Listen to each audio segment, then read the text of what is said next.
Hello everyone, welcome to Sanmarga classes. ಬಹುಪದೋಕ್ತಿಗಳು ಅಧ್ಯಾಯದ 51ನೇ ಪ್ರಶ್ನೆಯನ್ನ ಗಮನಿಸಿ. X plus y the whole square ಮತ್ತು x minus y the whole square ಇವುಗಳ ಮೊತ್ತವನ್ನ ಕಂಡುಹಿಡಿಯಿರಿ. ಸೊ ಇಲ್ಲಿ x plus y the whole square ಸೂತ್ರ ಏನ್ ಹೇಳಿ, x plus y the whole square is equal to x square plus y square plus 2xy. So x minus y the whole square. So ಬೀಜಗಣಿತದ ಸೂತ್ರ x square plus y square minus 2 into x into y.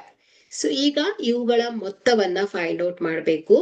So x plus y the whole square plus x minus y the whole square is equal to x square plus y square plus 2xy plus x square plus y square minus 2xy. So ಹಾಗಾದ್ರೆ ಇದು simplify ಮಾಡಿದ್ರೆ 2xy minus 2xy cancel ಆಗುತ್ತೆ. x square plus x square ಏನಾಗುತ್ತೆ, 2x square plus y square plus y square 2y square. So ಎರಡರಲ್ಲೂ 2 common ಆಗಿರೋದ್ರಿಂದ 2 ಅನ್ನ ಹೊರಗಿಟ್ಕೊಂಡ್ರೆ so bracket ಅಲ್ಲಿ x square plus y square ಉಳ್ಕೊಳತ್ತೆ. Okay, thank you.